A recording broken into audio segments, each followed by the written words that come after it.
अब भारत के एक ऐसे अनोखे मंदिर के बारे में जानते हैं जिसे कोर्ट और कचहरी से भी ऊपर माना जाता है।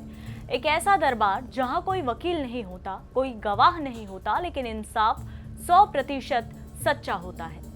हम बात कर रहे हैं उत्तराखंड के हनोल में स्थित महासू देवता मंदिर की।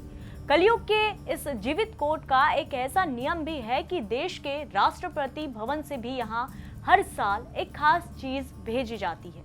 आखिर कौन है महासू देवता? क्या है इस मंदिर की वो पौराणिक कहानी जिसे सुनकर विज्ञान भी हैरान है? चलिए आपको बताते हैं। इस मंदिर का इतिहास 9वीं शताब्दी से जुड़ा है और इसका संबंध सीधे महाभारत काल से माना जाता है। पौराणिक मान्यताओं के अनुसार द्वापर युग के अंत और कलयुग की शुरुआत में इस पहाड़ी इलाके में किरमिर और कुरोदा नाम के भयंकर राक्षसों का आतंक फैल गया था। वे मासूम ग्रामीणों को जिंदा खा जाते थे। तब उस क्षेत्र के एक परम भक्त ब्राह्मण हुना भट्ट ने भगवान शिव और शक्ति की घोर तपस्या की। उनकी पुकार सुनकर महादेव प्रसन्न हुए और उनके आशीर्वाद से कश्मीर की धरती से 4 दिव्य भाई प्रकट हुए: बोथा, बाशिक, पबासिक और चालदा महासू। इन चारों भाइयों ने अपनी दिव्य सेना के साथ मिलकर उन राक्षसों का वध किया और इस पूरी घाटी को हमेशा के लिए सुरक्षित कर दिया। राक्षसों के अंत के बाद चारों भाइयों को इस क्षेत्र का रक्षक और राजा माना गया, जिनमें से बोथा महासू का मुख्य मंदिर हनौल में स्थित है।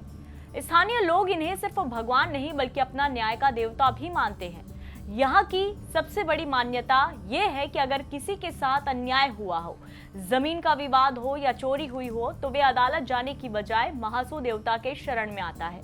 यहाँ लोटा पानी नाम की एक परंपरा है जिसमें देवता के नाम का पानी हाथ में लेकर कसम खाई जाती है। माना जाता है कि महासू देवता के सामने झूठ बोलने वाले को तुरंत और बहुत भयानक दिव्य दंड भुगतना पड़ता है। इसीलिए यहाँ कोई झूठ बोलने की हिम्मत भी नहीं करता।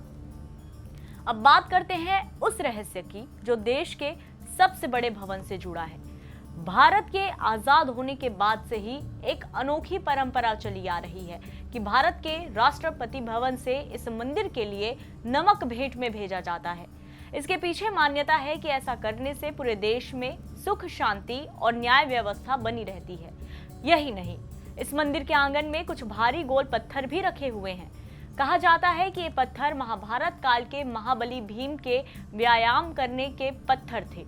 रहस्य की बात यह है कि इन भारी पत्थरों को कोई कितना भी ताकतवर इंसान हो आसानी से नहीं उठा सकता, लेकिन अगर कोई सच्चे दिल और साफ मन से इन्हें उठाने की कोशिश करे तो ये पत्थर पलक झपकते ही उठ जाते हैं। ये मंदिर सिर्फ आस्था का केंद्र नहीं बल्कि ये काटकूनी शैली में लकड़ी और पत्थरों को मिलाकर बनाया गया एक ऐसा अजूबा है जो बड़े से बड़े भूकंप को भी झेल सकता है।